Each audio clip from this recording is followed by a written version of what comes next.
আসসালামু আলাইকুম রহমতুল্লাহি ওবারাকাতুহ।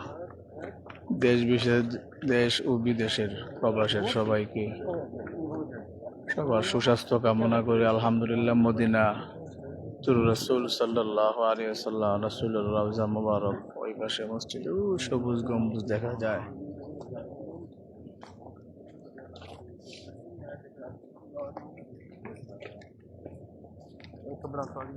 জান্নাতুল বাকি নামক কবরস্থানে আছি।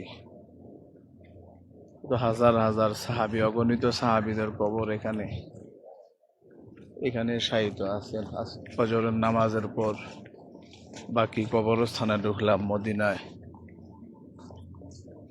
মসজিদে নববীতে ফজরের নামাজ আদায় করার পর জান্নাতুল বাকি বিশাল কবরস্থান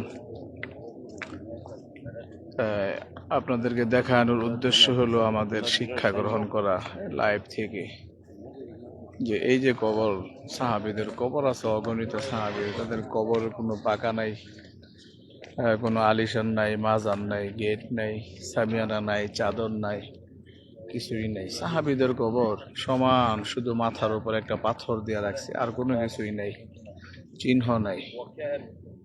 আমাদের শিক্ষা গ্রহণ করা দরকার। আমাদের দেশে যা হয়, হিন্দুস্তান বলতে ভারত, বাংলাদেশ, পাকিস্তানে যা হয়, আল্লাহ তাআলা যেন আমাদেরকে আরব দেশ সহি আমলগুলো আরব দেশ থেকে শিক্ষা গ্রহণ করার তৌফিক দান করেন। কত মানুষ ফজরের পরে কবর মাকবারা বাকি জিয়ারা করতেছে, সবাই দোয়া পড়তেছি।